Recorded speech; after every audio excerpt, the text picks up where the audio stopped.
If you want to understand Shakespeare, you need to understand one thing. Well, actually, you need to understand more than one thing, but one of the things you need to understand is how Shakespeare uses verse and prose, because he uses both. And it's not random. He does it for a reason. Most of Shakespeare's characters speak in verse most of the time. So when a character doesn't, Shakespeare's up to something. Knowing what that is may significantly enhance your appreciation of his work, and certainly your understanding of it. So let's first talk about verse.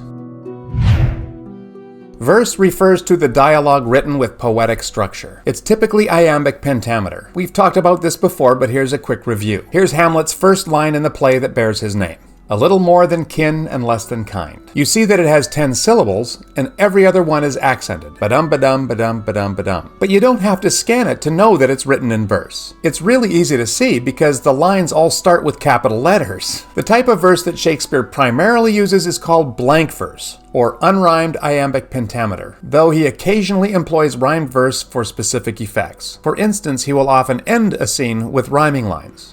Most of the dialogue in Shakespeare's plays are in verse. His tragedies, for instance, only contain between 31 and 8% prose. All the rest is verse. So what about the prose? Prose is ordinary written language. It has no poetic structure. No rhyme, no rhythm, no meter. It's made up of just plain old sentences and paragraphs. It's the stuff of novels and textbooks and letters. So when does Shakespeare use verse and when does he use prose? Shakespeare switches between prose and verse strategically. Whichever one he's using can reinforce the character's status. Generally, nobles speak in verse and lower-class characters use prose. For instance, in Henry IV, Part 1, the court scenes are in verse, while the tavern scenes with Falstaff are in prose. This highlights the contrast between these two worlds. However, there are many exceptions to this rule, which Shakespeare uses for dramatic effect. The use of verse or prose can communicate the emotional state of the characters, or their mental state. Characters who are mad or faking like they are mad speak in prose. So from King Lear, the honest brother Edgar speaks in prose when he's pretending to be a bedlam beggar in order not to be murdered by his evil brother. And later, when King Lear is overcome with emotion and loses his mind, he starts speaking in prose. The most famous example of this is Hamlet. When he gives his famous to be or not to be soliloquy, he's alone. So he speaks in verse. This reflects the philosophical nature of what he's saying and Hamlet's noble status. However, right after that speech, when there's other people around,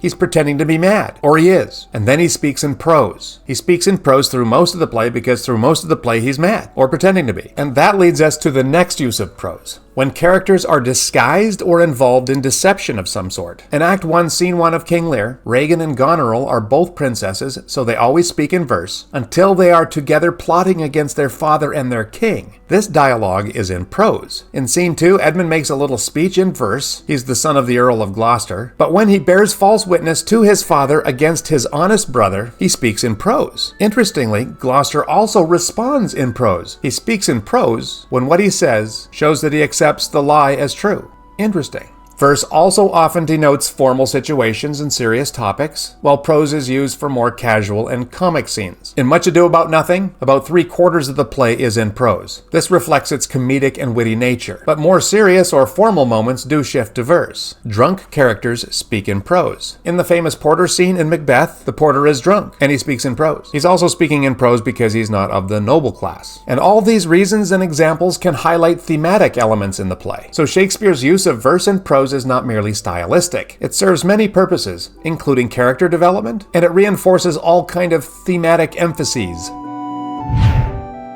I'm often asked if Shakespeare's audience was able to discern the difference. Could they tell when characters were speaking in verse or in prose? I think yes, for a couple of reasons. Shakespeare wrote his plays to be performed, not mainly to be read and studied so people could go, hey, that's in prose. He may have done it just for kicks, but I think the fact that he deliberately uses both verse and prose for effect suggests that the distinction was expected to be noticed by his audience. And Elizabethan audiences were certainly more attuned to the sound of blank verse, and it's possible that the actors maybe even emphasized it more than our actors do today, so the distinction was clearer. I don't know. But whatever the case, we can see it when we read it, and because we can, we have another important tool by which to understand the work that flowed from the pen of the bard.